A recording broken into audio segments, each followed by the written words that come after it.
Onward, Christian soldiers, marching as to war. With the cross of Jesus going on before.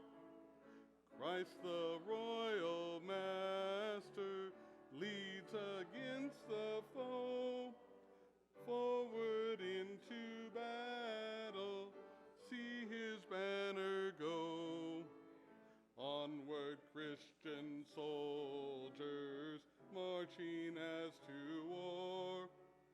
With the cross of Jesus going on before. Like a mighty army moves the church of God. Christians, we are treading where the saints have trod.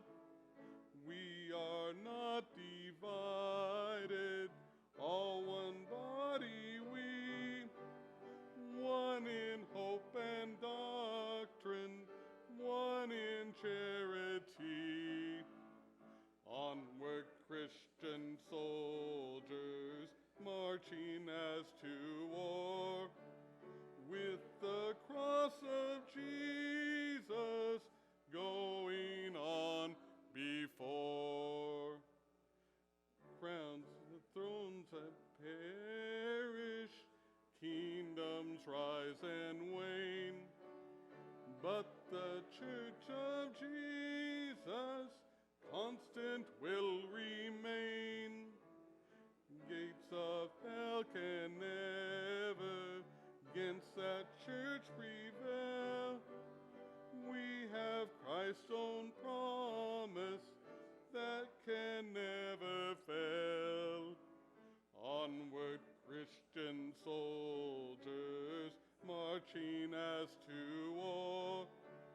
With the cross of Jesus going on before. Onward then, ye people, join our happy throne. Blend with ours your voices in the triumph song. Glory, praise, and honor unto Christ the King. This through countless ages, men and angels sing. Onward, Christian soldiers, marching as to war. With the cross of Jesus going on before. You know, last year, when I heard two people speak, I was relatively new at Central. And their speech last year blessed me so much that I just hear the ministry and the praise that Jesus gets from it. And now we get to hear him again tonight. Tad and Pam Malmo, welcome.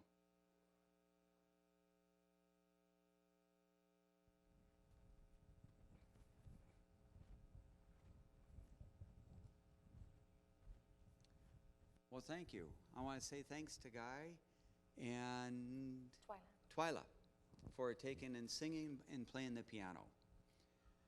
This is our mission trip. And just like God said, he said, go forth and preach to all nations, baptizing and making disciples of all men. We took that to heart. This year, this is something that is amazing for me to be able to say. Honey, I'm so sorry. I have to interrupt right now because we have discussed doing something that's very important to everyone here, always to start a meeting with prayer. So we'd like to pause for just a minute and do that. Kind, gracious Heavenly Father, I thank you for the blessings you have given to us through this church and through our members, through the people who supported us, Lord. Thank you for allowing us to go over and spread your word. and allowing us to use all of the resources that were available for doing your work. Please bless us now as we tell about your story. In Jesus' name, amen. Amen. Okay, we can continue now. Anyway, not being a man of great means, making a lot of money, I'm down in for many years we were almost down in the poverty section. God has seen fit when He said, send out missionaries, we said, okay, Lord, here I am. And we sent me, my wife, and my son Christopher over to different parts of different countries, spreading the word, sometimes building structures. This is our story in India at time number 2. We were really blessed because God took us with UCA, Upper Columbia Academy, the high school, and it was a really exciting event. We take out over 50 people, 40 students. We preached to 200 villages. We had 20 teams. So the teams were in 2s, some were 3s and 4s. It just depended on how they had arrangements. It was really exciting, and for a big surprise for Tad and I, because as adults we both expected to be paired with a student, but no, this year they paired us together. It was very, very unusual. We had to learn to share the microphone. So what you're seeing on the screen right now is actually a picture from our first trip, but it's also a place where we went again. This is one of our churches. This is what our church looks like in India, one of them. And there's a picture of the inside. If you have ever built a one-day church, this is the basic building, and then they built up off of it. So when you hear a one-day church, this is what it can look like. This church is actually located in a small village outside of Ongole. We have some students up here with me and my wife. I'll let her explain. Well, this is Tad and I. We stayed at Farley Junior Academy, which is located in, excuse me, I said that incorrectly, Farley Academy. It's not a junior academy. Out in Rajampally, India. So it's in southern India in the state of Andhra Pradesh. And we were really blessed because while we were there, we got to visit with some of the students. It was so cute because we'd walk from our room, which is way on the other side of campus, to where we would meet for meals and for worship. And as we were walking across the way, and it's a very, very long distance, you would hear them saying, Mother, Mother, Father, Dad. They ended up calling us all Mom or Dad. And it would talk about really reaching your heart. It was really, really honoring and really, really a blessing. And this is just up on the bulletin board outside when you walk into the principal's, where the principal's office is and where the accountant is, where his office is, and also what they call the clinic, though actually right now it's empty. And right here, I don't know if you can read it, but it talks about how much the tuition is for 1 year. There you go. 1,400 for grade, it looks like grade 10, 1,400 rupees. That can't be right for a whole year. That must be for a month because 1,200 rupees is only $20 US. It's monthly. $20 US. So for $21, you can go for 1 month at the private academy. They call it the American School. Aren't they sweet? These two girls, one of them we are sponsoring. The other one, I believe, is looking for a sponsorship. The other one when we went has this been year, spoken for. When we went this year, we had asked beforehand if anyone also was interested in sponsoring a child. And so there were a few people that said, yes, please get me one. So here's some pictures of some of the students that we had chosen for you. So I'd like to start off with letting you know that we went to, it was a very long, long journey. Months and months and months of prayer, preparation, and God preparing you. Because it's really quite a journey when you step out in faith, because as Tad said, we don't have that kind of spare change. And we were very blessed by many of you who supported us, but also we were blessed because where God brings the money, I don't know, but it's there. And then when you come home, you can still pay your bills. So God multiplies. He really does. This is 4 mission trips. Every time we went with no budget, we went with no extras, When we got there, we found extra money. We took and we came home. Our bills were paid usually before we left, and we never suffered one moment other than physical pains from lack of sleep, rest, exhaustion, extreme heat, 105-degree temperature. Here is some of the lavish furnishings that we have where we stayed. This is Tad's side of the closet. This is our air conditioning. And this is my side of the closet. This is the view looking out. So you can see this is where the teachers might live, in that building. This is inside now. This would be our kitchen area. No, that would be our living room. And this would be our living room where we would entertain guests. More air conditioning. And then again, this is the view. So you see, there are a few trees, but there might be only 20 on the entire property. Can you guess what's behind door number 2? That was the bedroom, bathroom, kitchen. Okay, there it is. The main room in the house that everyone likes. So this is what I would consider a comfort room, but they do call it the toilet. And we actually did have a toilet, which was really, really luxurious for us. We were very excited, and that's where our shower and laundry room was, because we actually did all of our laundry there. You see our washer in there, right? The little blue bucket? That was the washing machine? So when you travel to a foreign country, they take and you don't have everything that you need. I mean, we took and traveled for 24 hours, I think it was. No, it was actually 2.5 days of just leaving to arrive. I forgot about that. Yeah, 2.5 days. After 2.5 days of travel, 12 hours. Wearing the same clothes. 5 hours on a bus one way or 6, and then 7 after you get off of 18 hours of flight, 7 hours travel. We come to here, this is our luxurious accommodations, and we have to change clothes. I think we got to shower, eat, and we were back on the road for another 3.5 hours. This is just more pictures. Weird, there's your, turn on your lights and your outlets. Odd stuff. And the funny thing about our sink is that we had to turn the water off every day, or after every time we used it, because it wouldn't stop dripping. And it wasn't a slow drip, it was a very quick drip. So every time you wanted to wash your hands, well, you also had to remember, don't get it in your mouth. Don't drink it, don't get close to it. So we lived with water bottles, took them everywhere we went.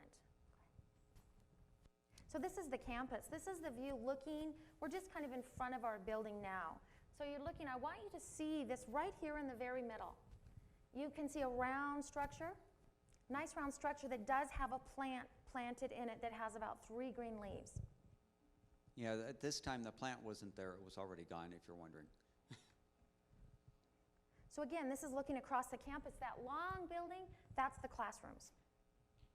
They have over 460 students. Not all are Adventist, actually, a whole lot of them are Muslim, because they do know that at our school you get an excellent education. When one child goes from a village to our school, it changes their life. For girls, it means no prostitution. For boys, it means you don't have to struggle and work really hard. You can go back and you can help your family.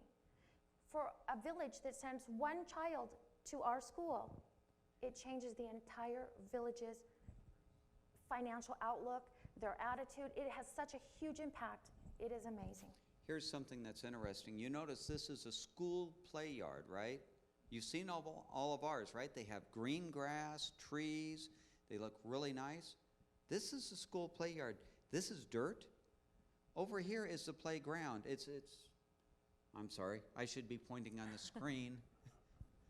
Over here is the playground. There's one monkey bar. It's all rusted. And there's one broken swing set. And the middle piece is missing that connects it, and there's no swings. Yeah. But they're happy. They're very happy They're cheerful. They're so polite. This, of course, is just for me because I love the saris. I love the beauty. There was so much color all over. This is actually one of the teachers, and we're sitting inside for our first worship there. And again, just for the ladies, the different that you can see.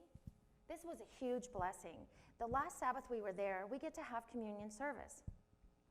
And in India, things are segregated. Even one time, we actually stopped after going to the beach, of all things, and they took us to a nice restaurant. And we started filing in, and they stopped us at the door, security guard. Ma'am, you can't go in that door. Oh, why not? I had to go around to another door. All the ladies had to go through a separate entrance. So here you see at foot washing, we had to do them completely separate. There's that round circle. That used to be a planter, and they turned it into a baptismal in one day. Because we were so excited and so blessed. In India, not always welcome to go to the baptism. It's more of a political thing because they don't want to have any accusations, oh, you guys bribed them, you did this or you did that. They want it to be all up and up. They decided to join this church because they believed. And so at the baptismal, we had one location where we had some people who came from Guam to join us, and they led out at the academy. And so they had students that also wanted to be baptized. So where would they do it? They found the one tree that only had a few leaves, dug it up, and actually took cement, cemented it in, and made steps, made a really nice baptismal. So we were really blessed. You'll see pictures in a while, maybe right now. Yes, baptism is next. And that's what the planter looked like if the tree was growing. It was completely full of dirt. Oh, we wanted you to see them working. Now, okay, I want you to notice something. The person operating the wheelbarrow is the lady on the outside, and the digger is the man on the inside. Oh, I'm sorry, that's not a wheelbarrow, that's a basket. There's what they used to dig that whole thing out. I kid you not. And it was full. It was very full. That's the bucket they used to haul it out. Two people. And isn't it interesting which one's doing the harder labor? But they're working together, which is wonderful. These are some friends that were there. One of them is a teacher and his wife.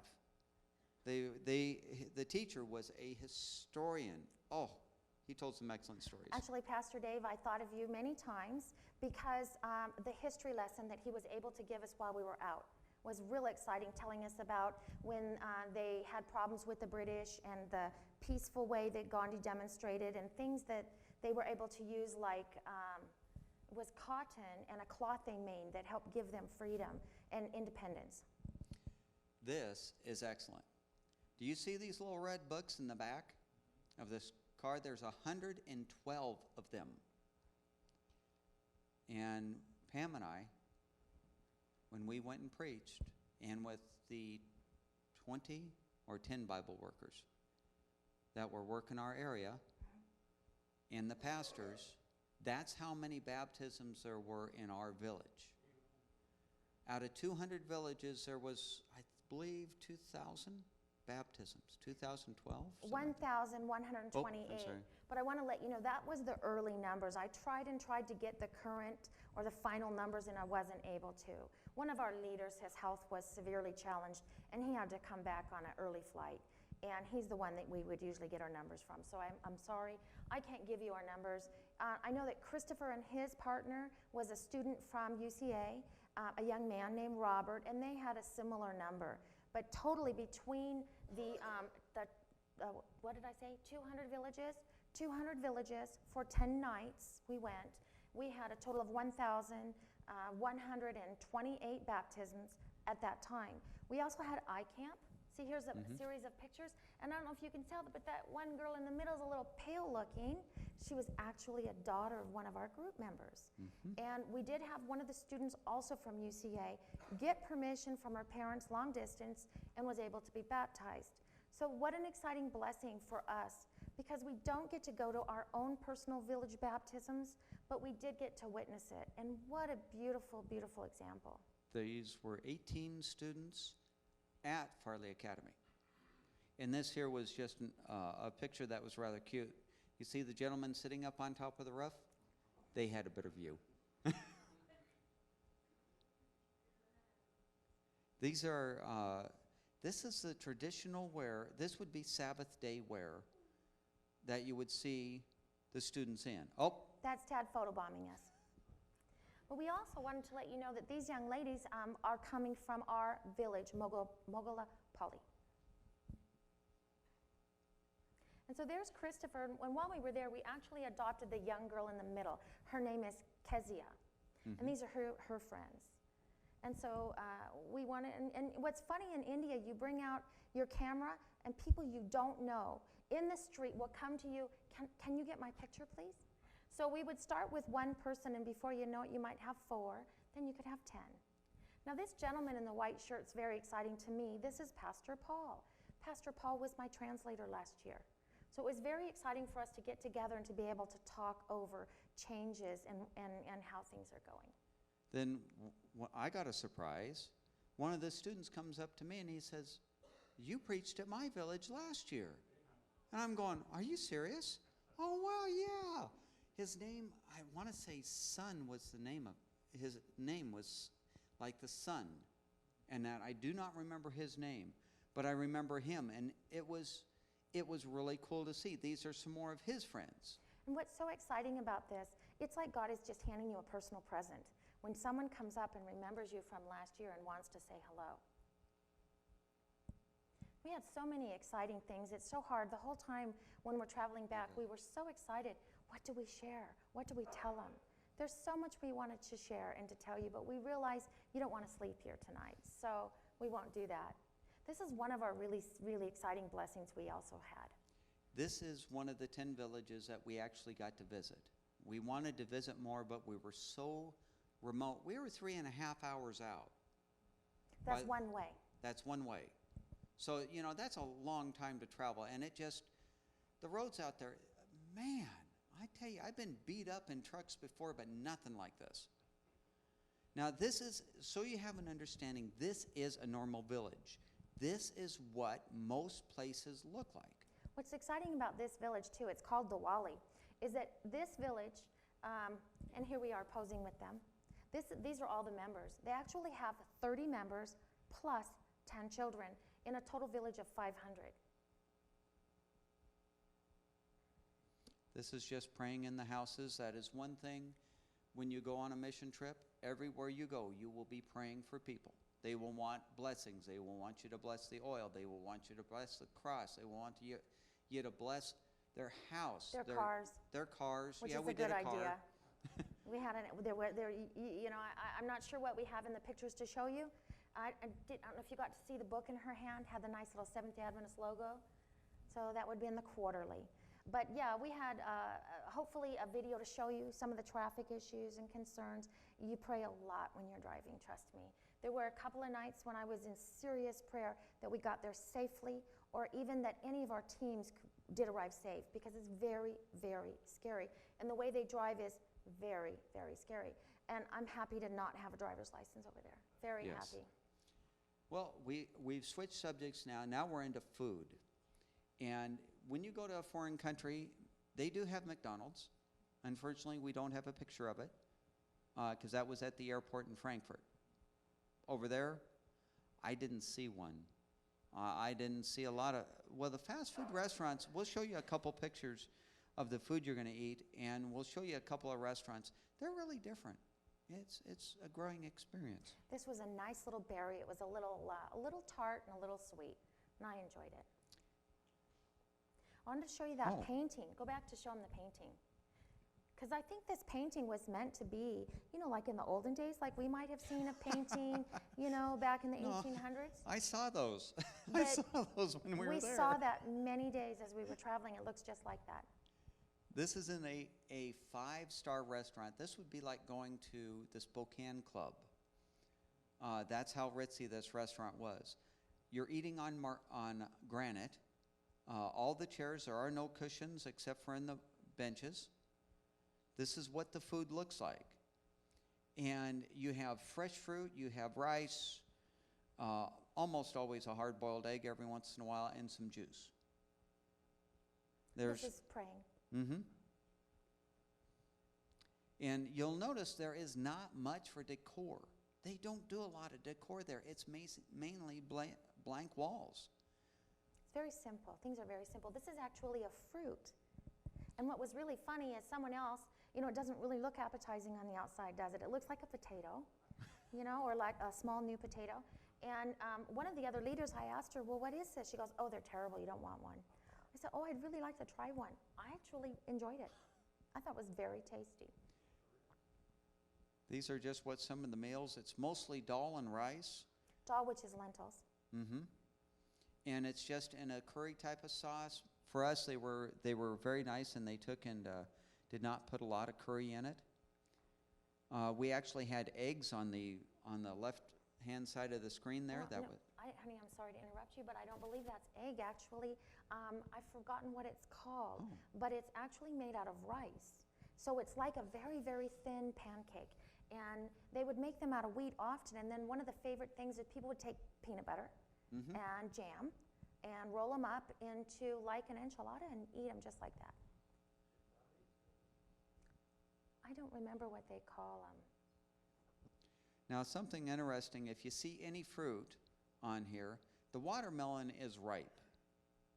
Any other fruit you get is not ripe. It's very hard. As a matter of fact, one day they served us a cantaloupe, and people eagerly took some, but it was difficult for us, even though we'd had many times we were reminded, please don't take it if you're not going to eat it, because it's not a good representation. It makes us look like we're disrespectful to their food and their time, but it was rock hard. And we realized it was crunchy. That if they leave things on the vine, well, for example, there was this, I thought it was a new exotic citrus fruit, and I love all citrus fruit. So I was real excited. Just like in the Philippines, we got to have pomelos, and I've forgotten that really little one. I love it. But anyways, thought, here's this really exciting new fruit. We bought a whole bunch of them at the market to take back because we were going to share with everyone this new treat. No, it was sour. It was oranges. Oh, sorry, I forgot about that one. They were just green. Yeah. They were very green. Small and green. Very small and very green because they have to pick them because of the heat. And I'm not sure all the mechanics of it, but they have to pick them early so they don't lose the crop. Yeah, when we were there, it was 100 to 105, and that was during the day, and then at night it was 80 degrees. So you'd have to drink how many liters of water every day? Bare minimum 4 liters of water, but we were really supposed to, on hot, sweaty days, take 5. And I know this is really off topic, but one of the things we did, besides the evangelistic series preaching, and because we were in a country that's very male-dominant, and because I was actually preaching with my real-life husband, I decided that instead of preaching as well, though I would have loved to, I decided to let him do all of the sermons, and then I would do the health talks and the children's stories, which didn't break my heart at all. It was very fun. So one of the things that I really, really enjoyed was some of the health lessons. One of them, of course, is we talk about diarrhea. Not an uncommon thing over there. But we had to teach them how to make sure you get and rehydrate. Now, honestly, how many Indians did you see walking down the street with a water bottle? Oh, I never saw one. No. How about this? Oh, yeah, there was some carrying those. An Indian water bottle. But this is what we would see them carrying. This is a lunchbox, and this is made in Mumbai, but you see lots and lots of this stainless steel. But this is a water bottle. Now you would see a worker going, we usually saw them coming home after work, and so you would see them carrying this. So that means they spent a good, 12 hours in the fields? I don't think that's quite 4 liters of water. But one of the things we taught them, and I emphasized it over and over again, how do we make a rehydration drink? You take 1 liter of water, you take 8 teaspoons of sugar, and you take 1/2 teaspoon of sea salt. Mix it together and you have 2 hours to drink it, and then continue to drink lots of water. So that was really exciting for me because I really felt like they were listening. I had every day after the children's story and the health talks, we would have question and answers of the kids and sometimes the adults. And if you got the answers correct, then we gave you treats. And in the very end, we actually gave out the rehydration kits. Another thing that we did that was really cool is I got to teach about the use of charcoal. And they're not familiar too much with how to use the charcoal. So it was really a neat thing for me to present. But one of the things we did, because Indians are really kind of leery sometimes of trying things new. Especially from Americans. Yeah. So, and I don't know if you've ever seen charcoal powder and you put it in water, and the water, doesn't it look so good? You know, in America, we know it's good for you, but you still don't want to drink it. And so we had to demonstrate how good it was. So we actually made up some charcoal water, and it was so exciting because we had a man who'd be like the conference president who was at in charge of all of our villages. And he came and he hurried right up to the front and he took it and started drinking it down. Then we had some of the other Bible workers came up and they very carefully, without touching their lips, started drinking it down. And it was so exciting because then it showed to the locals, you don't have to be afraid. So I thought that felt so honoring to me. But Tad, tell them the one thing you noticed after I did the health talk about water. Oh, it was incredible. You see everyone out there. You got 375 people sitting out there on a tarp, on a plowed dirt field, and after she's done her talk, next thing we see is this big, huge stainless steel bucket out there with water in it and a lid and a cup on it. And I'm going, hey, wait a second. They just brought water out for our next meeting. And then I started looking, and there were people wandering around with plastic jugs in their hands, carrying their water, making sure they drank enough water. And I'm going, well, all right, good job. It was really good exciting. Job. And so the very next day after we had done this, I had noticed that we had a young girl. She probably was 8 years old, and she had brought with her Bible and her picture that she had colored. Do you see all the color? She didn't have any color. So she used the very best, her pencils. And she went and she colored that, and she had a water bottle with her. So I gave her an extra treat, just a little hand sanitizer. So she knew about that we were honoring her for honoring what we taught. Mm-hmm. Well, next part we went to, this is going to surprise you. If you've how many have been to a third world country? 1, 2, 3. Not many. Okay, the people in the back, yeah, all right. You're a group. We understand that. In third world countries, stores are different. This is a shopping bag. Mm-hmm. It actually holds a lot. You'd be really surprised. And the handles there are not made of wood, not made of real wood. They're made of bamboo. So, and they're sewn in. It's really quite nice. This is a store for saris, for clothing. You would get a sari there. You could get maybe material for a shirt, kids' clothes, and we'll just go through. And something that's neat, if you like to haggle, if you know how much things cost, you can go in and start buying things at a very low cost, and you dicker with them the whole time you're doing it. This is inside of a actual store in a building. This other store, this is in a tent out in front of the house. A tent. Okay? They don't have a lot of rain. It's only there during the summertime, so it's nice and hot.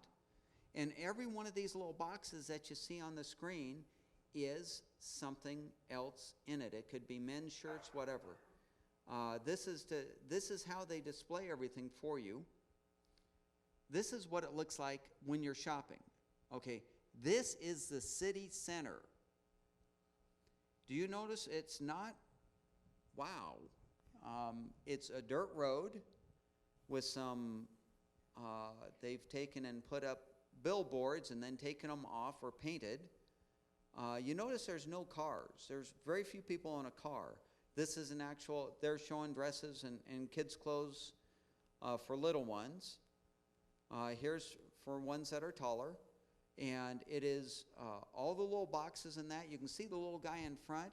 He's a tailor. So if you want something made, you take, this needs to fit. Okay, I'll measure up and we'll put you in the stack and I'll get to you and tailor as I can. So this was right outside of that shop, actually, where I had gone shopping and looking for saris and Punjabi suits. And this woman here had come up to me. Can you take my picture?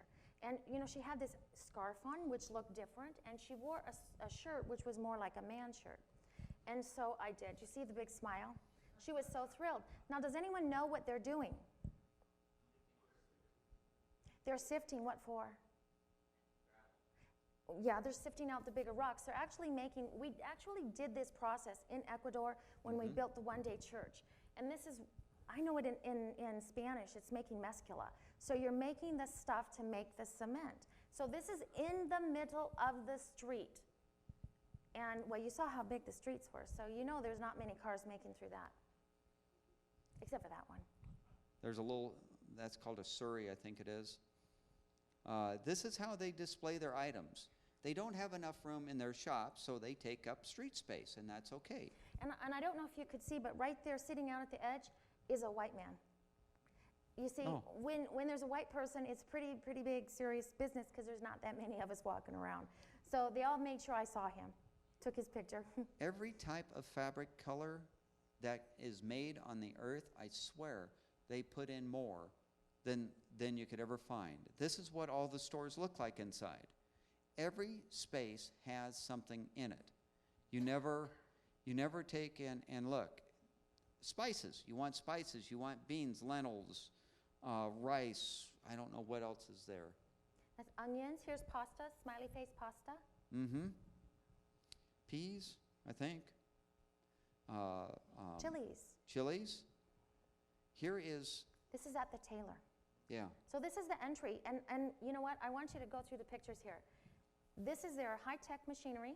Oh, yeah. And this is us waiting for our turn at the tailor. And the electricity. But you see, keep going, how it is. Keep going. Real high-tech, high fancy shop. These are the young ladies that work there. And I wanted you to see, foot-powered. It was amazing because actually, you wouldn't know it looking at this shop. This was an excellent tailor. This tailor here specifically did an amazing job. So if you're ever in Darcy, I would highly recommend this tailor.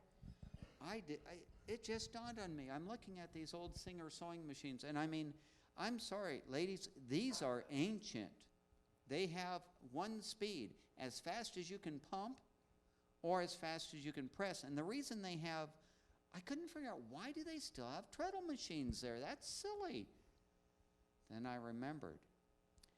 At where we were at, the power was on, I'm going to say 4 out of 24 hours. And it was only on periods of time, so 105 degrees, you just came out, you've had worship, and you've ate your lunch and done your Bible study and got your sermon done, and then you're in your room, you want to take a nap and rest in some a cool breeze, pop. It's sultry.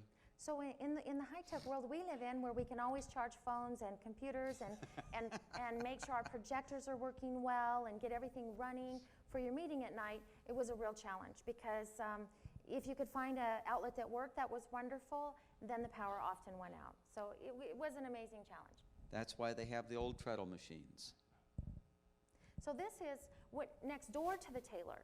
So a lot of the things that you got, you needed other pieces. So even though you went and you bought your sari, for example, I still needed to go next door, and this is where I would go to get the other materials that I would need to make sure to take it back to the tailor to complete the outfit. This is, as we're heading back to the bus from shopping, I'm trying to find a lock, and I'm trying to figure out where to buy one, and the gentleman in the white hat, he's showing me, but this is what it looks like. Sorry. This is one of the teachers. We were really blessed because the teacher and the principal, and she actually called her sister who came and joined us, and they helped us with translating. And here's her sister giving me a ride. And you see, she is sitting the proper way. She is riding side saddle on a motorcycle. They do that a lot. And so what's really exciting too is you're going through town, you can see the ladies are almost always sitting side saddle. Most of them have saris on. They wear saris everywhere to the work. It's just their costume. It's just their clothing, and they think nothing of it. But you could be riding through town, and then all of a sudden you'll see a motorcycle with a father, a mother, 3 children, and a baby on a little motorcycle, and it doesn't even look like they're holding on. So it's a real interesting experience. So here we bring you to the real reason why we went. We wanted to give you a little taste of what it was like. Okay, we're going to do some sound. All ready? This is...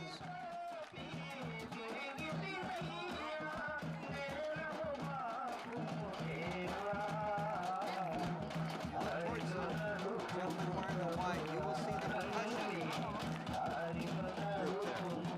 Sorry. If you look towards the guy in the white, you'll see the drummers. This is how people sit for an hour and a half, 2 hours. You can see their fancy lighting. We're actually taking an offering, so you can see the gentleman in the white. We're actually taking up an offering. You're now looking at the back, and that's where the gentlemen sit, and the older people. They sit in the chairs. You can't really see it too well, I see. So you see it's very segregated. First you'll have the children, very crowded, and what I noticed each night, they started, at first when we were there was a good 10 feet between me and the children. There was still a lot of children, and I had all that space. But by the time the end night was, I couldn't even move. They had crouched up that close, because they just want to get up close to you and really talk and hear and jump up and answer your questions. Now this is, I believe this is a hymn he is singing. This is their worship music. Very different. This is very quiet. It's actually much, much louder. It's so loud that I think when you're there, you just end up learning how to not hear when they're singing because it's so loud. Yeah. It's very, very hard on your ears. But I wanted to make sure you understood that you'll have the children, then you'll have all of the women. See, there's the children up front. You'll have all of the women, and then in the very, very back, you'll have the men. And if you're an elderly woman, they might be gracious enough to let you sit with them. But usually it's all males. Well, I don't want to go on yet. Well, I suppose we can. We can go through this and then we'll come back to it. Okay. There's more pictures in there. We were lucky. We had some real hard times with tailors. Tailors there, when you take 50 people into one village, all the good tailors are booked, guaranteed. And if you buy something towards the middle, you may not get it made before you leave India. Or you may get it made, and actually I was warned before we went that the very first time that the tailors in India are not very good, so the clothing's not very nice, so don't worry about it. Just accept it that it's not going to be very good. But our first trip, we were so blessed that our tailors did an amazing job. Then that tailor I showed you, we went in, he did a great job, but like he said, it got full.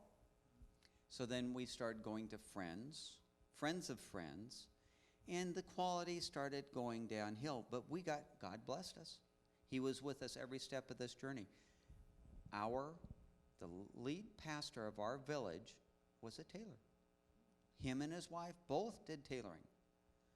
And this is one of the saris they made for my wife. We bought it. They made it for her. She was worn it here a couple of times. And this is really exciting because in the orange there is the pastor's wife, and then the one in the blue, she was so excited. Every time she would come up and she would talk to me and she would be so thrilled and tell me, my son, my son. So she was the mother of the pastor. This is the pastor. He took and made I had a suit made for me from the Philippines, and he made it fit. He's the one. Can you believe I got a suit made in the Philippines, and then I took it over to India to have it tailored? But we do not misunderstand. The tailors in Philippines are amazing. Oh, yes. It was kind of an error and my fault with the numbers, so it was not the Philippine tailors. This is more of the family. And this is a custom that they do. They have these amazing flowers, jasmine, and I don't remember the orange ones, but they're beautiful and they're heavenly smelling. And they often decorate the women. So for about 10 cents, you can buy a little string of flowers and put them in your hair. And this gate is stunning. This is actually at the pastor's house. And I just loved all the color and the ironwork of the gate.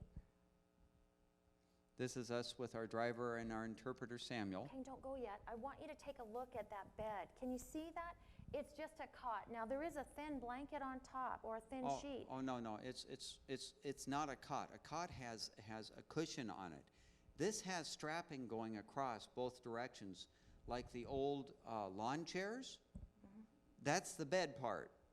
Well, and what's amazing, because in India, when we would come up, they have them outside in the front of their house. That's where a lot of them sleep. Mm-hmm.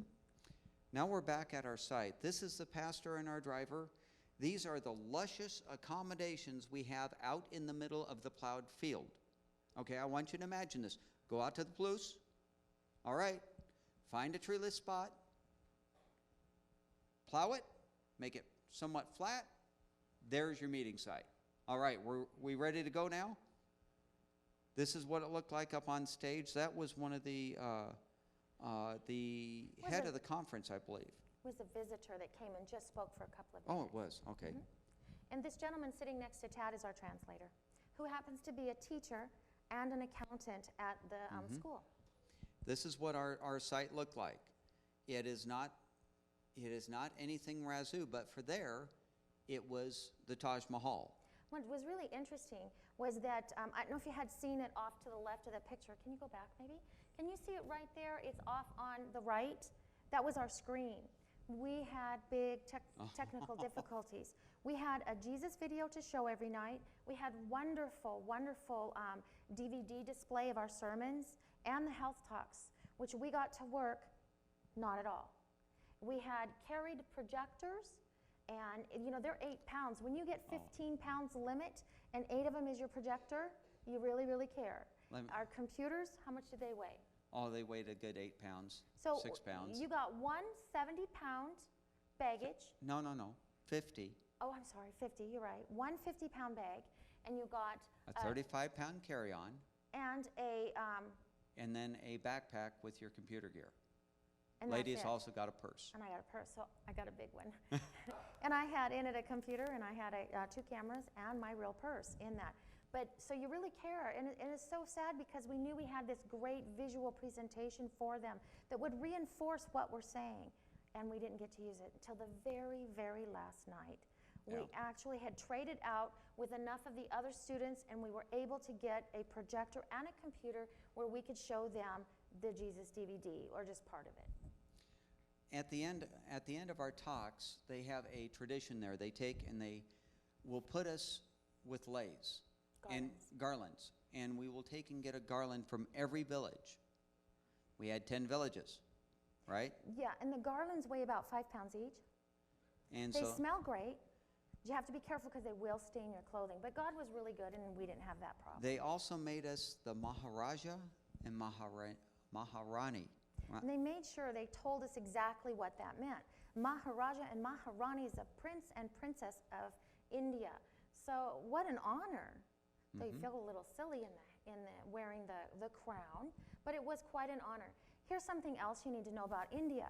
India is very much a male-dominated society, but in this society, you will not see men and women touching. So even though he's my husband, and everyone knows he's my husband, we cannot touch in public. No touching. Holding hands. So actually, did you show him the beach yet? No. Okay. So you might see one picture, and I thought, oh my goodness, I hope we don't get in a lot of trouble for this. But you just don't see touching. Then they took, this is what, with all the garlands on, with our hats on, and then they gave us this beautiful shawl, and they said it was a tradition to put that around us. And we didn't really understand exactly what it was, but it was gorgeous. I did notice that after the baptism, as each student came up out of the water, they had a special shawl they wrapped them in. And I was wondering, is this representation of surrounding you with God's love, or the love of the Christian family you've now become a part of? And what was interesting, can you go back one, please? Okay.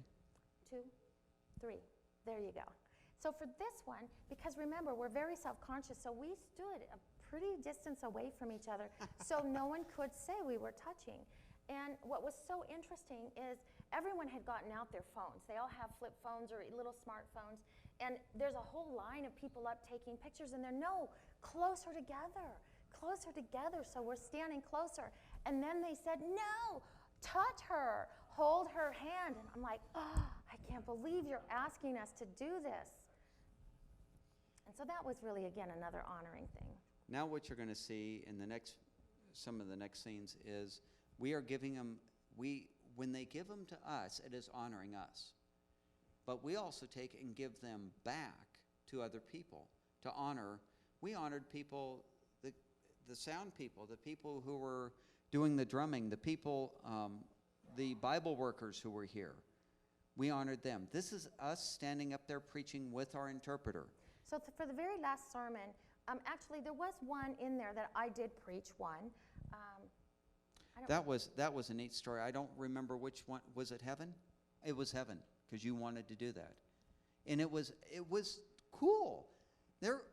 She preaches one time, right? I'm preaching all the others, and the very next day, our interpreter got a phone call. He said, Tad, don't take this the wrong way, but they heard your wife preach. They want her to preach more.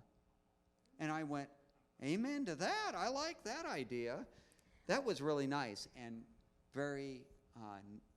it was excellent to hear that they would want to hear my wife more. I was really surprised being a female, but because they don't let their women come up to the up here at the pulpit to speak at all. If they're going to do anything, they have to stand down in the front. They can sing songs, things like that, but they can't come up front and preach. But I wanted to tell you, the very last one, we just had decided as a special treat that we would preach it together, so we did, and that was really nice. And we talked about the state of the dead, where do you go when you die, and then heaven. Mm-hmm. Something to note on this picture, you see this young gentleman, he is dressed absolutely gorgeous. Wow, what an outfit. Barefoot. You look at the person next to him, the pastor, he's wearing sandals.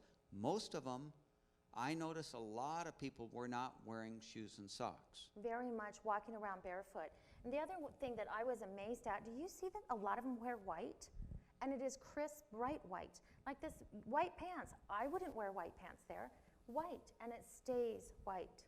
My wife always commented, I love these pictures here of the crowd, because she said, every time I see all these women in a sari, it looks like a flower garden.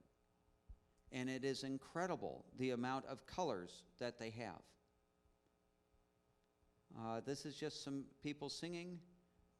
That is what our site looked like the whole time. And that's so... So you can see, if we averaged, probably good solid average was 375, because we started with 350 and we ended at 400. And yet at the early round of baptisms, we had 112. That is a lot. Oh, I didn't get to finish telling you about our village we visited called Diwali. Diwali was really exciting because they had the 30 members plus the 10 children. 4 years prior, they were all Hindu. None of them had been raised Christian, not even one of them had been raised Christian, but they all had heard the word probably at another meeting series, then they had gone and switched over and they took us to their church. It is so exciting to see, because I often wonder, we go over there, we have these series, we get baptisms, what do? Here was a real life example where we could meet the people that they stayed 4 years later, and they're still coming and bringing more people to the meetings. What And a blessing. their church was built by Maranatha. It was a one-day church. Very exciting. Okay, so you know... I wanted to say one more thing. I'm Okay. sorry. This relates to my health talks. And one of the children's stories that a doctor that had come from Guam had shared with us was that during World War II, when you were in an airplane and you were shot down, say in the South Pacific, there's so many islands, and some of them, they are cannibals. Some of them are hostile. So how do you know how they're going to receive you? How would a pilot who doesn't speak the language, and you have about 4.5 seconds to decide, do I go in and get help or do I sneak away? One thing that they could do is they look to see how clean a village is. If the village was clean, they knew it was safe. Does anyone know why? Christianity. Because Christianity comes in, and cleanliness, we all know, is next to godliness. So here we were in Diwali. We had just heard that story, and I was using it the next night in my children's story, when we noticed we had gone through our entire village visitation. There was no trash. It was so weird. It looked was so clean. different. It was a clean village. The next, I got 4 more folders of pictures, and I'm going to go through them very quickly. All right? So we only got about maybe 10 minutes at the most. This next set is a quarry of granite. Well, we need to let you know about this area. The specific area we're in is known for their spices, their textiles, and this specific granite. The granite there is a black with sparklies in it. And it is shipped, if you look at the granite that is here in our country, or that we get, if it's black and sparkly, it's probably from India. And it's because it's so dense. It's not very porous, so it's really strong and sturdy. So it is prized all over the world. So this is as we're going on the way to our tour. Take note of the surroundings of this area, because it is really different. You see all the cut rocks and all the sharp-edged rocks? That's all the scrap from the granite. This is the actual quarry. It is incredible how they do this. This is some of the trucks they use. Now, well, I gotta preface this. That dump truck is as big as one of ours, right? And we were traveling on one-lane roads. They have large shoulders with potholes, and those trucks, they always got the right of way. I didn't think that was right. This is a good picture of it. And you'll notice that there is one that's one that is angled here. Oh, let's see, which one is it? It shows up better on my screen. Nope. What you're seeing is, as they go down the face of these rocks, they take a water cutter, a big high-powered stream of water, and they cut down through the rock as far as they can go down, right? Then they cut another edge, then they cut another edge, and then they start driving wedges in it, and they tip it over. It breaks up and then they cut it up into smaller pieces. The rock pieces they're working with are from here to the wall, double the height, and probably the full length of the stage. They're huge. And you will see some cranes, and you will see some nice trucks, but a whole lot of this work is done by hand. Yeah, it's still, you can see the trucks in the quarry, you can see the cranes up on top in the background. This is, trucks being loaded. Every one of those things that you see that is flat, that is cut out of a solid mountain. And it is incredible to see what they do with it. We did have some pictures of them when they cut it down. They take, do you want to do? Yeah, go ahead. What's really kind of sad and frustrating for us is we did have lots of pictures of Christopher we wanted to show you. We wanted to show you, we have just a real short video of Christopher getting able to use one of the special saws in doing the granite, but being technology and my personal lack of skill, we weren't able to get it together for you tonight. Okay. Anyway, it was really, it was cool for me to see that. This place here was something that we got to go visit. We got to see an actual Hindu temple. And you know that red dot you see the Indians always on their forehead? Well, there's a sachet of orange powder down there, or red powder, and when you go in, you put your finger on, you wet your finger, then put that on, and that says you went to the temple that day. So if you see someone with that red dot, that means they visited the temple. We did not do that. Here are this is their storage rooms of some of the things they have in the temple. Now, a Hindu believes in over 1 million gods. So that does include our God, the Christian God, unless they truly completely convert into Christianity and let go of all the other gods. And so when you look at this, if you look up on the building and all the way around it, you will see different gods everywhere. This is a chalk drawing that they do in honor of their God. And they will do just shapes like this all over the place. You can see, if you look up on the top, there's very top, there's 1, 2, 3, 4, 5, 6, 7 different gods, 8 different gods just on the face. And you see all the color? That's one thing. I think they use so much color because India is just a brown, lots and lots of brown, at least for sure where we were. So this is us visiting the temple. And we do stop and say a prayer before we go in. We have this is actually one of the very few beggars that we did see. Mm-hmm. And it was really exciting because we had special money reserved to give to a beggar at the temple.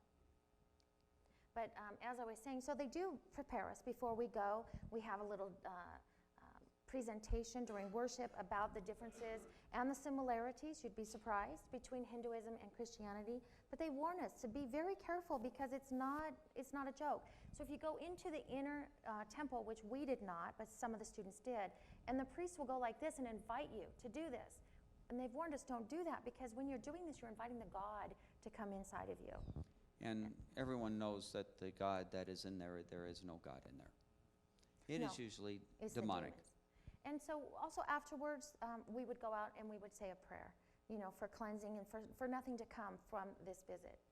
So that was us as we were leaving. And again, we have thousands of pictures. So which one do we really try to show you? We want to give you a flavor of what India perfect. is. One crooked one. Okay, there is your water transportation system. Okay, I'm serious. She walked out to a well that the last picture I showed, the well was, as we were coming out, there was a tree and then there was a well with a hand pump. That's how they get their water for their house.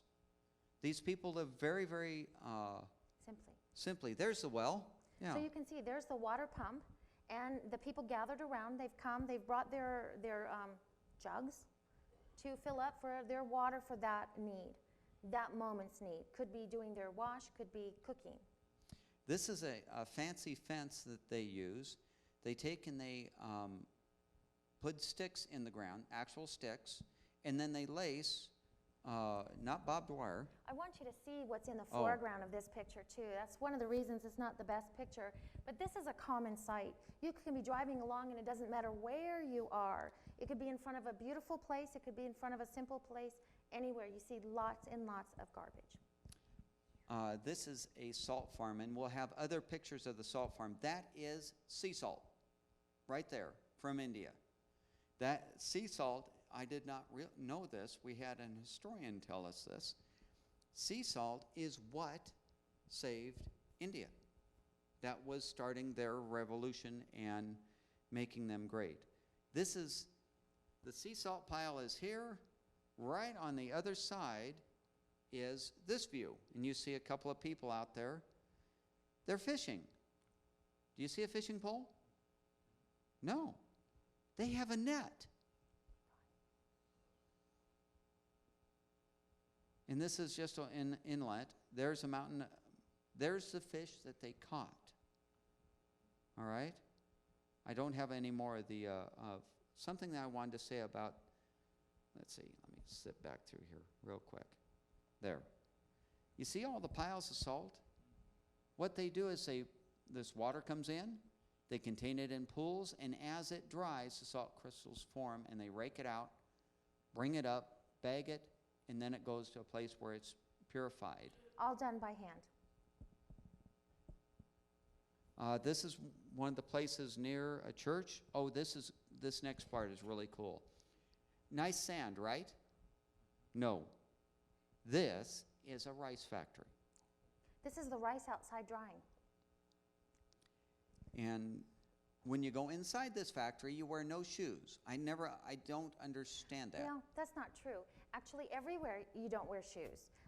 One of the things we haven't told you is that we did have a car accident involving one of our teams. We were the next on the scene, okay? So as we got there, there was some pretty serious injury, not life-threatening, but that needed immediate attention. So we put them all into our car, and I was, because being the female, went with the other female that was injured. And we actually ended up taking her into Chennai, which was about a 2-hour drive in to also get a CAT scan. And I thought it was interesting because here you are in a high-tech hospital, very nice-looking hospital, and you would have the room, CT room, and then it would say, remove your shoes. And I said, well, who removes their shoes? I guess everyone does. This is what the rice looks like. The white rice that you get has the husk already taken off. So you can see the two different types of rice. One with the husk on, the protective outer coating, and one without. This is the machinery that did it. No high-tech stuff here. Well, and I don't know if you can see right up there. Do you see what's up front and center high at the top of the building? You see this a lot of places. You can see it on the front of someone's house, on their ornate iron gates, on buildings, in businesses, everywhere. This is a picture of one of their gods. These are all the bags of rice. Now, something to imagine. I'm going to show you the other part of the rice that they pick, and it looks like hay. But these bags, every kernel is picked by hand. There is no one out there taking and picking these. This is a common sight throughout all the roadways. This is on the highway. Yeah. A herd of goats. There's the goat herder, one of them. There's another one. This was something that was really cool. We do not get sunsets like they do. We're always traveling at 5:30 to, 5:30 to 8 o'clock at night. This is the sun going down. Their sunsets are gorgeous. We're just fooling around here with monkeys. There's something pretty that we found, a flower.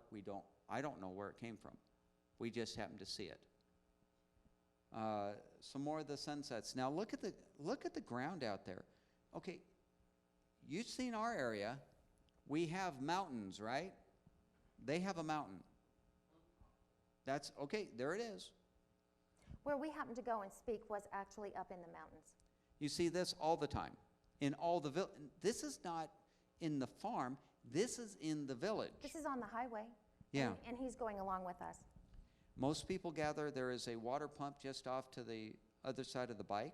They also have a high sense of family. Family is very, very valuable to them. So you'll see mixed generations all the time around doing things together. These are just pictures driving. No, I want you to look at Oh. this. Can you see that orange in the middle? Oh. See the orange in the middle? They will put stamps on their cars. Often you'll see, I tried to get a picture of it, but I don't think we got one. What looks to us like a swastika that you will find on the front dashboard in the windshield there. And actually, over there, it doesn't have the same connotation we have here. So you would see it all over. It's kind of interesting at first to get used to seeing it and realizing it didn't mean the same thing. Also in the cars, I don't know if you can see what's hanging down, that's his religious paraphernalia, I guess. Often in the cars, they'll have little tiny, I just forgot what they're called, little tiny statues or things depending on what their particular religion is, to their particular god. Street side fruit stand. Now you see the black and white on that tree right behind the gentleman? That's a state highway marker. So this is on the state highway. This is the main road. There's your fruit stand. This is the nightlife in one of the cities that we were going through. This is a common sight as you're driving through. You see lots and lots of men. Now this is the school. This is the front gate of the school right over here on the, it's over on the right, let's see, for you guys it's going to be left-hand side. This is really exciting too because they were doing some road work. So I wanted to show you. Go ahead and go through them. As you see, it was really interesting. Do you see all the rocks piled up in the road? Every so often you would see that. I think that was their way of saying, we've already graded this part of the road. And do you see this gentleman? He has what they would call a broom. It's a series of fine sticks that he was going along grading the road. Now, something else to notice. You see where we're, let's see, this one shows it. See the edge of the road there? We are on the secondary road. They haven't made it yet. They're going to pave that. But our part of the road is the rutted mess. We had at least an hour and a half's worth of travel on that. They do have cell phone connectivity there, a little different than ours. These are the cell phone towers. This is what the places look like. So this is the front yard right here. Yeah. With the water buffaloes and the chickens. They've got sewer pipe and water drain pipes coming in. Well, and you just passed something that I wanted to share with you. It was a picture of a tree. So one thing they do in India that's a little different is if they haven't brushed their teeth, or this is what they use every day, instead of going to the store and buying a toothbrush, they go to the tree. They have a tree and they call it the toothbrush tree. And what you would do is it has lots of little branches. So you would just come along and pull off a branch, then you would chew on the end that joined it, and it frays it out, and then you just brush your teeth. And when you're done, you'd leave it. Need a new tractor? I have an extra if anyone needs to. Oh. Need a new tractor?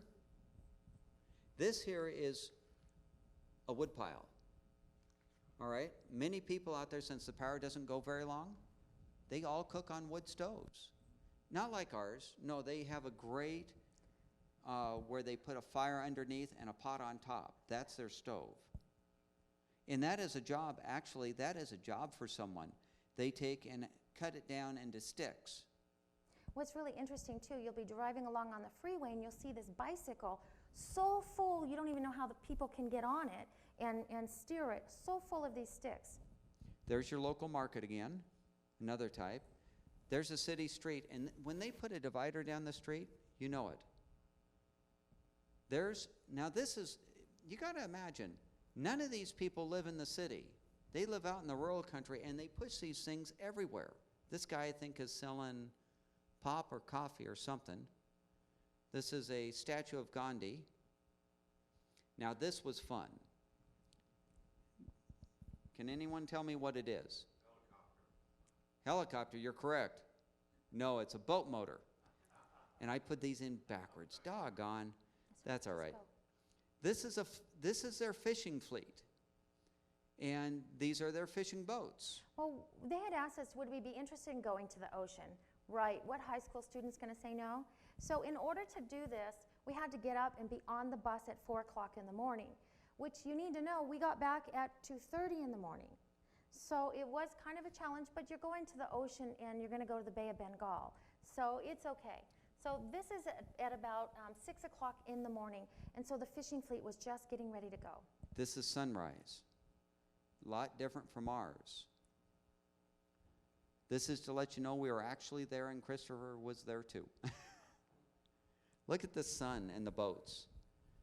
They do have good life out on the beaches. See, there's that picture I was talking about. We risked it. Sacrilege. Let's see. There's them. Here's how they get their boats out. They manhandle. 20 people go out, lift, and then roll the boat over. This is where they throw their garbage and the garbage from the ocean. And that's it. And the only other, we have one more little file that was, this is our last file. Oh, one of our exciting events that we had was, and you've got to understand, at this point we're already an hour and a half into our trip in the middle of nowhere. And we had an incident. With the long rod with the hook on. They call these auto rickshaws, the little tiny vehicles. This little movie is just giving you an idea. Oh, sorry, I should have done this. This is what the terrain, we were out in the Timbuktu area. This is what it looked like. This is India. Every year this would flood over. That's the one-lane road. And I'll put that. And I don't know if you had seen the size of it with the little auto rickshaw. It's a very, very small. That's the toothbrush tree. Mm-hmm. And anyways, they would have 3 cars passing at one time on that road. And you can see the size of our vehicle would take up that entire road. But you see what happened? It's a good thing Tad was there, because otherwise we'd still be there. Because our driver we couldn't find the spare tire. We actually had a flat tire. They couldn't find the spare tire. Fortunately, Tad was able to crawl under there and get it going for us. And then what was really interesting was we found out that someone else had used the other tire, so our spare was actually ready to go any minute as well. So we had to stop on the way to our village and get the tire repaired for all of $2. These are common sights. You can see the great deals they have for fences. This is us. Let's see. So we wanted to show you some of our crops. Notice the hump out there of what looks like to be hay. That is actually rice. These are paper trees, or trees used for paper. Sorry. There is a partially loaded rice hay truck. These are the dump trucks that are carrying, you can see them carrying the granite. This is what it looks like when your little car hits a bus. It was not neat. If you can notice, there's a window that is spider-webbed. That's where one of our translators almost went through. So here we are in our vehicle the very next day. And do you notice that we have a seat belt that is connected?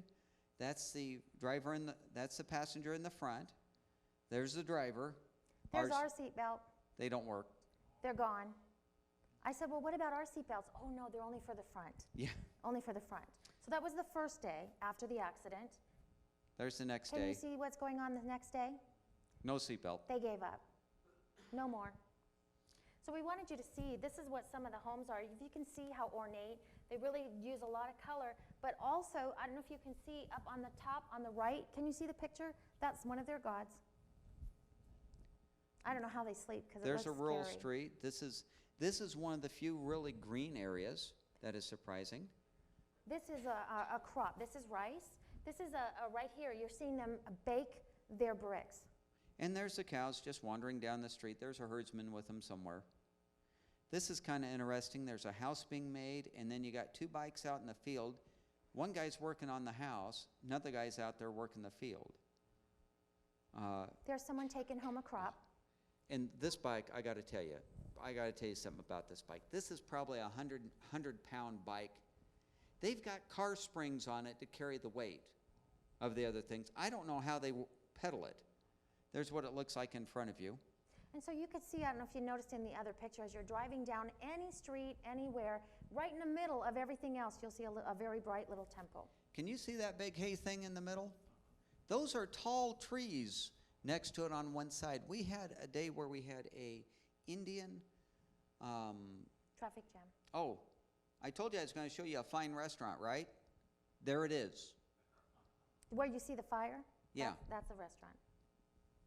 There's the sticks. This is what it looks like. There is a carpool. There, if you want to know how they get all this stuff on, that's it. Not one piece of equipment. Bunch of monkeys. Yeah. Monkey business. So this is just a scene as we're going into our village. This is really a shabby-looking hut, but it's an actual place where someone lives. There's the wagon and the tractor that hauls that hay. Now, all of our people that came to our village, most of them came in on one of those or an auto rickshaw. There's more. We're messing with the tire. Now, that is an interesting picture. Pam needs to explain that. Well, they were taking out the tire and fixing it, and I didn't want to sit there for too long, so I got out and I started taking pictures. And all of a sudden, the translator comes running over. Ma'am, don't walk over there. I'm like, he says, why? Watch out for the thorns. Okay, I'll be really careful. I'll be fine. Well, those were really soft foam shoes. And I'm going to tell you what, when I took it off, I found 4 thorns in it. The thorns, the thorn themselves are really strong, like a nail, and they're about 1 inch long, stuck in my shoe. If I had put down my pressure and he hadn't warned me, I probably would have had a serious infection. There's the John Deere tractor that they use to haul those haystacks, and these are all loaded by hand. Oh, that's where we got our tire fixed. Or no, he said, no, you have to go down the street. I'm closing. So this is just a night scene. Here we are at a bakery. Young girl. They always come out and look and see. All right, so, we want to end with something. Just like the Bible talks to us about Samuel, a little boy that heard his name being called, and he would run to Eli. What do you need, Eli? And he said, I didn't call you, go back to sleep. And again, Samuel heard his name, and he ran. Eli, what do you need? I didn't call you, go back to sleep. How many times did this happen before he said, it might be God talking to you. So next time he calls, I want you to say, God, it's me, here I am. And that's what Eli did. So I want to ask you, are you going to be like Samuel? When God is calling you, when he's talking to you and you're not sure, you can ask others, I'm not sure, is God calling me? But if he is, are you going to be like Eli? Here I am, Lord. Now, I'm sorry if we took a little bit longer than I thought. We have a whole bunch of pictures that we could show. This is what we wanted to show this time, that this is exactly what it is like going to India. And there is no Taj Mahal, there is no great things in there. It is a mission trip for God. And I don't know if you can see this picture here. This is a picture that just really speaks to my heart, because you'll see right in the middle Jesus Christ, and he's surrounded by people of every nation and tongue. And just as we started when Tad said, Jesus sends us out to be disciples of many nations, peoples, and tongues. It's going to be in heaven a beautiful place, a colorful place. And it's going to be very colorful because we're all going to look different. And so I'm going to ask you, is God speaking to you in your heart? You know, as Tad told you, we don't have any money, so you can't use that as an experience or an excuse, because we're telling you, well, we still don't have any money, but we got to go to India less than a month ago, maybe a little more than a month ago. Seems like yesterday to me. So you got to ask yourself, is God speaking to you, and how are you going to answer? We'd like to just take a moment to close in prayer. Well, is there any questions that anyone has? We'll take a couple of questions. Is there anyone that has any questions? Yes? How many toilets did you see over there? Well, The we one saw in our bathroom. in all our rooms, yes. Actually, That was it?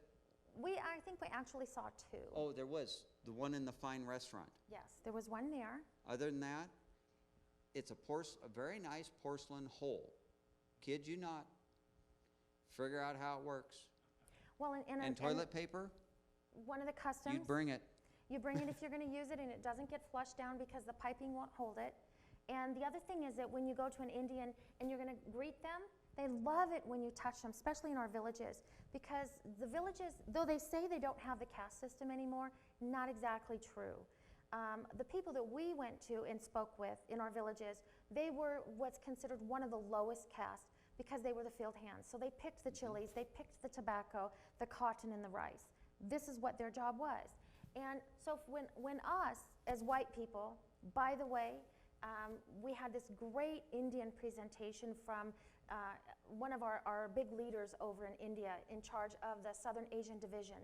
And he told us that the Indian people see the white people next to God. You have God, you have angels, and then you have white people. Because we're so white, they think we're so close to the angels and to God. So they really respect and value us. So when we come up to them and we greet them, hello, how are you? Happy Sabbath. They're so amazed. And then when you pray for them, we don't just say a prayer, we don't just hold hands, they want you to pray for them. And when you do that, it is the most amazing experience to each of them. There were times, I'd be willing to bet you, we probably prayed over 300 people a night. Oh, easily. Prayed easily. over them. Half an hour. Blessing bottles of oil, and they all believe that what we are saying and doing is going to be a blessing for them. And it's so humbling. But what made me think of that is that you see, in India, because they don't use toilet paper, you don't ever shake a left hand. You don't touch left hands, because that's what they use it for. Okay? So that's something that's kind of, you'd catch yourself at first trying to, which hand is that? I don't know. There isn't water out in the fields everywhere, and sometimes you do have to relieve yourself. So this is why we have some of the health talks to talk about keeping yourself clean and why your animals and your guests use further away from the house. But I wanted to go back to the praying. When you're praying for them, you're so humble. It's like, I have no special connection, so I feel ridiculous praying for them, but I believe. And God says, if you believe with just as much as a grain of a mustard seed, you can move a mountain.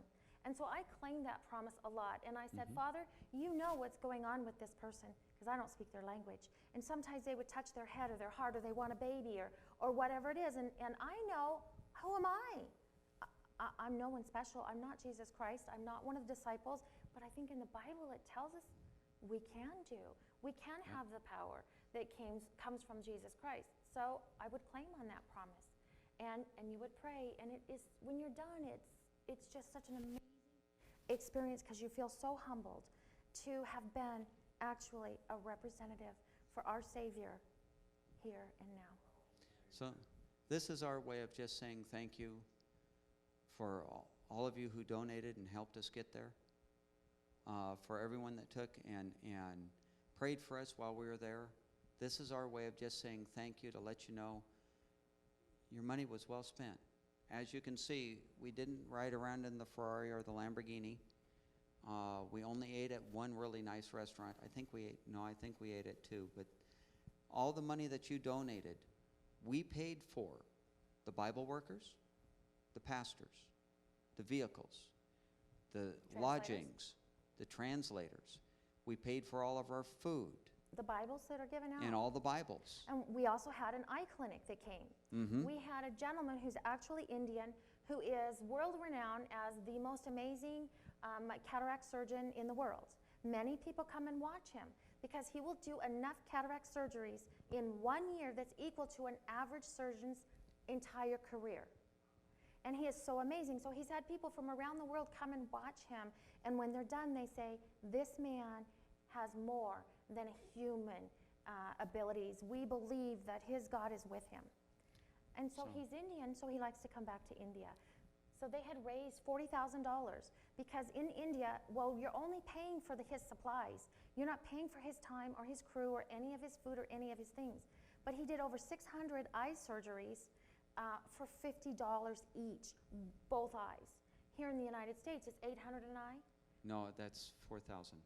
Oh, okay. Cataract surgery is about 4,000. But over there, he did them for $50 for two, and again, supplies. Yeah. I want to tell you this. Thank you for Central Church for a blessing that you brought every one of us here Amen. today. I say to you, thank you, thank you, thank you, and God bless you. Namaste, Wananalu. Wow. Well, we'll say a closing prayer, and then you're... I want to say one thing before we go, though, and thank you so much for your patience. Again, this is on our heart. It is our passion. There's so much more we could share. But if anyone's interested, you can change a life of one child. You can change the future of an entire village. You know, it's $35 a month, U.S. Think about it. If you're interested, come and talk to us. They're very, very worth it. They're dedicated. They're loving kids. Well, let us pray. Dear Heavenly Father, the praise and glory go to you. Lord, we are nothing but stewards going out doing your work and your will. I thank you for the privilege to honor you with that and to bring that honor to here, back to Central, and all these people who sponsored us and helped us get there. Thank you, Lord. If it is in your will again, any place you need us to go, we're ready and willing to go at any time. In Jesus' name, amen. I do want to say something in closing. This is really important. Thank you, Howard. I want to say to you something that really touched our hearts when we were in India. And you know who you are, and you know how you gave to us. Some people gave in money. Oh, we appreciated your prayers. We appreciate your interest. You're coming here tonight. All of it is showing support.